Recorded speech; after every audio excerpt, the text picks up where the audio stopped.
해마다 연말이 되면 한 해를 마무리하면서 교수 신문에서 설문조사를 해왔습니다. 한 해의 시국을 총평할 수 있는 가장 적합한 사자성어를 꼽는 조사입니다. 이번에도 전국의 대학 교수 1315명을 대상으로 설문조사를 한 결과 응답자의 30.1%가 견리망의를 꼽았습니다. 견리, 이로움을 보면 망의, 의로움을 잇는다, 그런 뜻이죠. 한 제자가 공자에게 물었습니다. 선생님, 우리가 어떤 경지에 이르러야 어른이 될 수 있겠습니까? 공자가 대답합니다. 눈앞에 이익을 보면 의의를 생각하고, 나라가 위태로울 때는 목숨을 바치며, 오래된 약속일지라도 그 약속을 잊지 않고 이행하려고 한다면 어른이라고 말할 수 있다. 논어의 현문편에 나오는 견리사의라는 사자성어의 이야기입니다. 이로움을 보면 의로움을 생각한다. 여기에서 파생된 사자성어가 이번에 교수 신문에서 발표된 견리망의지요. 이로움을 보면 의로움을 잊어버린다.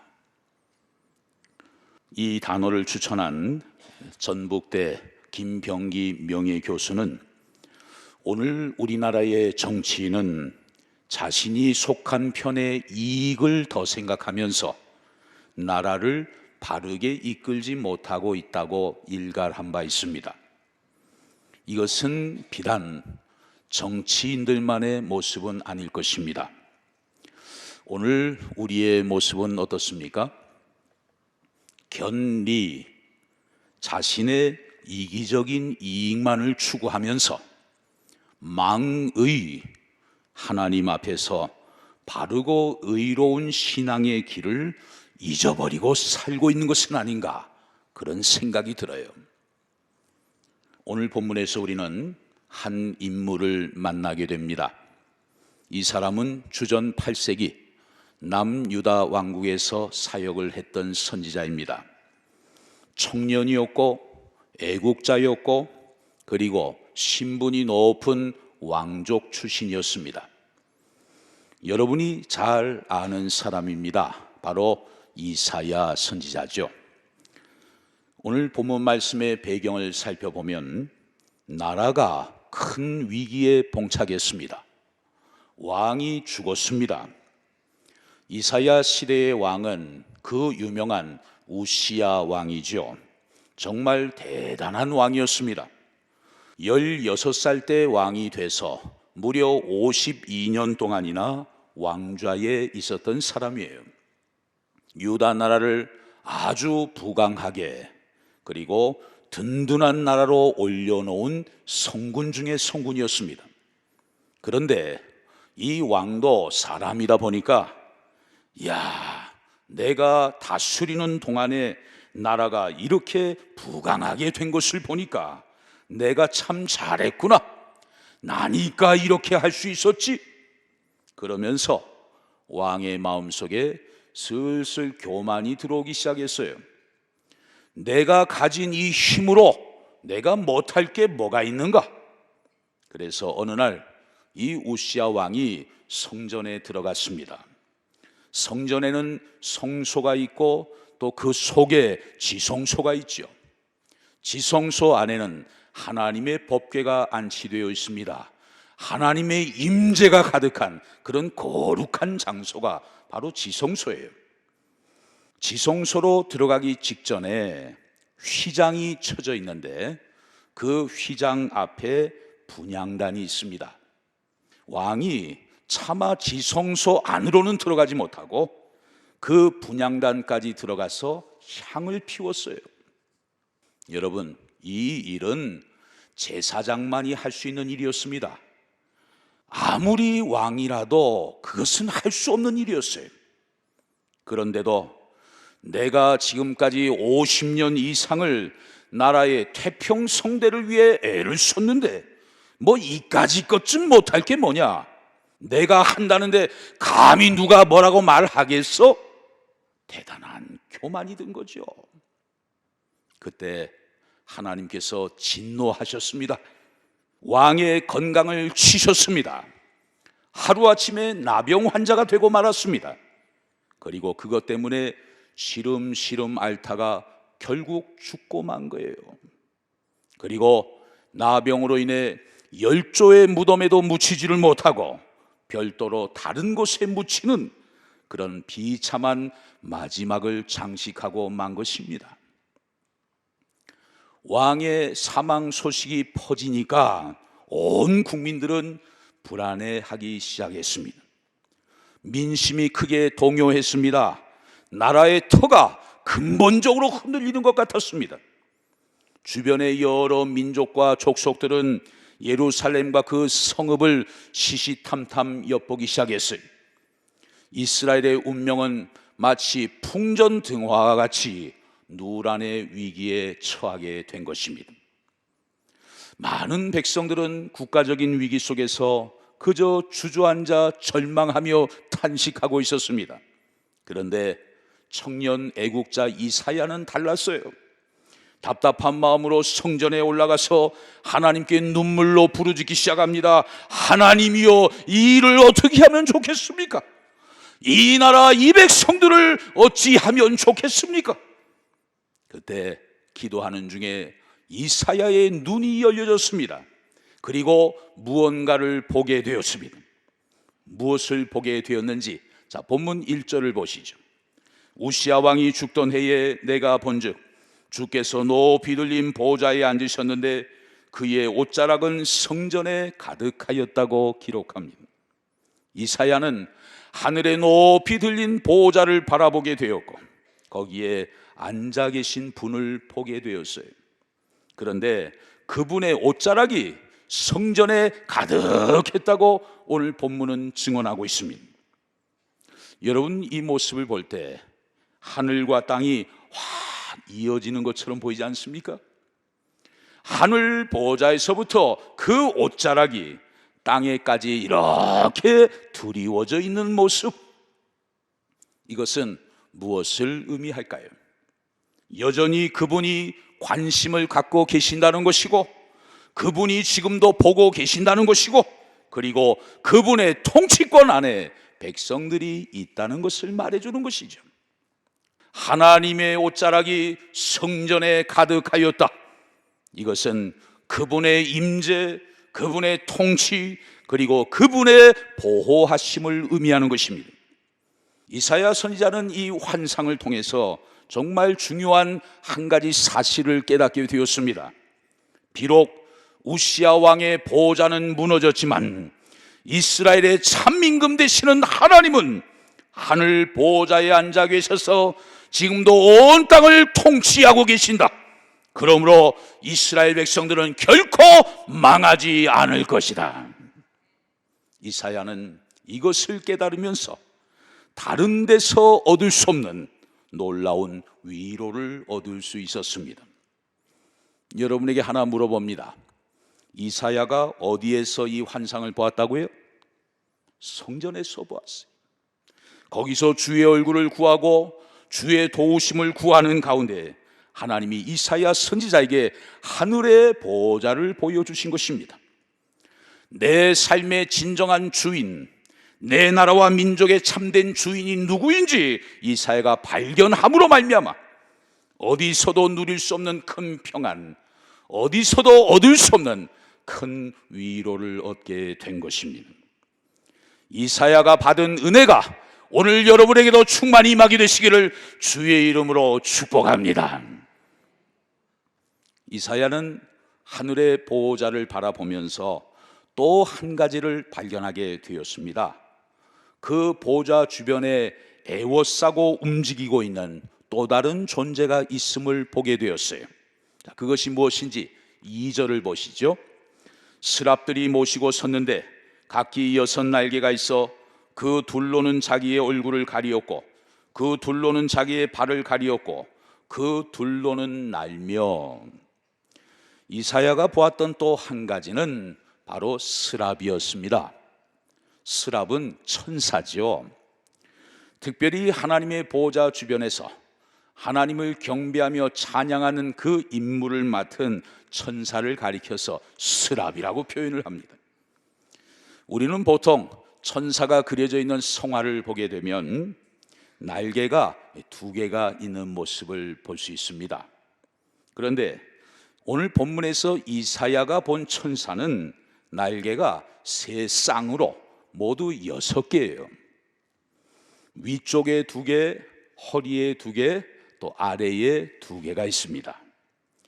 그래서 맨 위에 있는 2 날개로는 얼굴을 감싸고 있어요. 그리고 맨 아래 2 날개로는 발을 감싸고 있어요. 그리고 중간에 있는 2 날개로 날아다니면서 하나님을 찬양하는 모습을 볼 수가 있습니다. 혹시 여러분 이 모습을 보면서 궁금하시지 않습니까?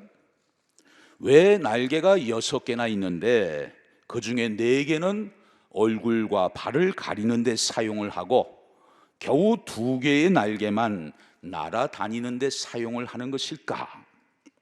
여기에 중요한 메시지가 있습니다. 여러분, 천사는 타락한 천사들이 있고 타락하지 않은 천사들이 있어요. 타락한 천사는 마귀가 되었고 또 그 밑에 졸개들이 되었습니다. 본문에 나오는 이 스랍은 물론 타락하지 않은 천사들이겠죠. 그럼에도 불구하고 얼굴을 가렸다, 발을 가렸다, 얼마나 하나님의 영광이 찬란했으면, 그리고 그분의 거룩하심이 얼마나 강렬하게 느껴졌으면 차마 그분 앞에 뻣뻣이 있을 수가 없어서 얼굴을 가리우고 발을 또 가리우겠습니까? 여러분, 본문의 스랍들, 이 천사들은 죄악된 세상에 물들 일이 전혀 없을 거예요. 죄 지을 일도 없을 거예요. 그런데도 하나님의 그 위엄과 거룩하심 앞에 차마 바로 설 수가 없어서 이렇게 얼굴을 가리우고 이렇게 발을 가리고 있어요. 그런데 우리는 어떻습니까? 죄악 중에 잉태되었고 죄악 중에 출생하였고 그리고 이 죄악된 세상에 2 발을 디디면서 일평생 죄를 지으며 살아갈 수밖에 없는 그런 존재가 저와 여러분 아닙니까? 그렇다면 하나님 앞에서 드러나게 될 우리의 적나라한 모습은 얼마나 더 추하고 부끄럽겠습니까? 이사야가 하나님의 임재 앞에 서는 그 순간 어떤 반응을 보이는지 한번 보십시오. 자, 본문 5절입니다. 그때에 내가 말하되 화로다 나여 망하게 되었도다. 나는 입술이 부정한 사람이요 나는 입술이 부정한 백성 중에 거주하면서 만군의 여호와이신 왕을 배웠음이로다. 여러분, 만약에 우리가 유대인이고 구약시대 때 태어났다고 한번 생각해 보세요. 우리가 범죄한 상태로 하나님을 뵙는다? 그건 그냥 죽음이에요. 하나님 앞에서 죄인으로 살아남을 수가 없어요. 범죄한 상태로 거룩하신 하나님을 만나게 되면 그건 무조건 죽어야 했습니다. 예를 들어서 대제사장이 1년에 딱 한 번 욤키프로 대속죄일에 지성소 안으로 들어갈 수 있었어요. 들어가기 전에 먼저 이 대제사장은 자기를 위한 속죄 제사를 드렸습니다. 적당하게 하지 않았어요. 정말 자기 자신을 깨끗하고 정결하게 할 수 있도록 철저하게 제사를 드립니다. 자기의 죄 문제가 해결되지 않은 채 지성소로 들어가면 거기에서 그냥 죽기 때문이에요.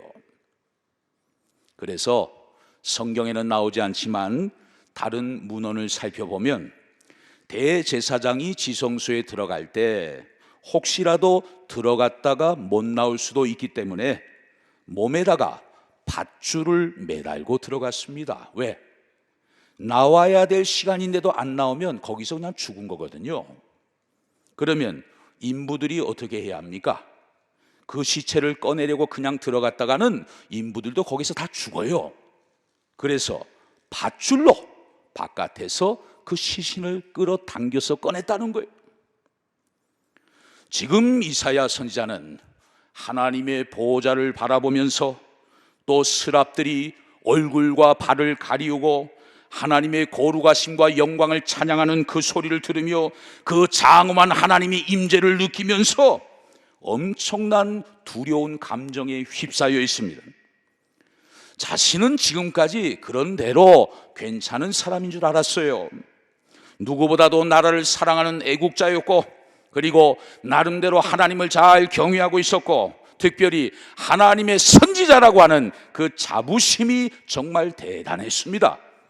그런데 거룩하신 하나님 앞에 비춰지는 자신의 진짜 참 모습이 너무나도 적나라하게 드러나는 것을 보면서 그는 두려움에 사로잡히고 만 것입니다.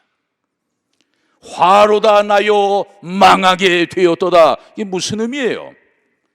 내가 이렇게 죄를 간직한 상태로 하나님을 만나게 되었으니 나는 이제 죽었도다. 그런 고백을 지금 하고 있어요. 나는 입술이 부정한 자요, 입술이 부정한 백성들 중에 거주하면서 만군의 여호와이신 왕을 배웠음이로다. 이사야는 하나님 앞에서 비로소 자신의 참 모습을 발견하게 된 것입니다. 이것은 비단 이사야만의 모습이 아닙니다. 하나님 앞에 서 본 사람들은 하나같이 입에서 나오는 고백들이 동일했습니다. 다윗은 고백합니다. 내 속에 정한 것이라고는 하나도 없습니다. 하나님이여, 내 속에 정한 마음을 창조하시고 내 안에 정직한 영을 새롭게 하여 주옵소서. 또 사도 바울은 고백합니다. 나는 죄인 중에 괴수로소이다. 자신 속에 있는 그 죄의 본성을 철저하게 목격한 사람들의 입에서 이런 고백이 나오게 되는 것이죠. 예배 시간에 팔짱을 딱 끼고 그래 목사님 설교 잘하나 보자, 그런 식으로 예배에 참석하는 사람 치고 제대로 인생 사는 사람 못 봤어요. 자기의 죄성을 깊이 인정하고 하나님 앞에 엎드러져서 참여하는 마음으로 예배 자리에 참여하는 사람만이 하나님의 사죄의 은총을 받을 수 있고 그 은혜를 경험할 수 있는 것 아니겠습니까? 요즘 성도님들이 많이 부르는 은혜라는 찬양이 있습니다. 많은 분들이 좋아하죠. 모든 것이 은혜, 은혜, 은혜, 한없는 은혜. 찬양을 부를 때마다 정말 구구절절 그래요, 맞아요, 모든 것이 하나님의 은혜입니다, 그렇게 고백을 하면서 찬양을 불러요. 그런데 때로는 이 은혜의 찬양을 부르면서도 내 마음이 그 가사에 실리지 않을 때가 있어요. 그냥 입에서는 부르는데 뭐 특별한 감동이 없을 때가 있습니다.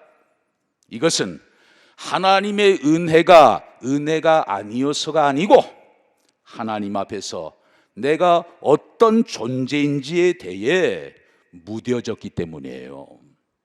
내가 얼마나 부족한 존재인지, 내가 얼마나 허물이 많은 존재인지, 내가 얼마나 연약한 존재인지 그 생각이 무뎌졌기 때문에 은혜라는 찬양을 불러도 아무런 감동이 없어요. 왜?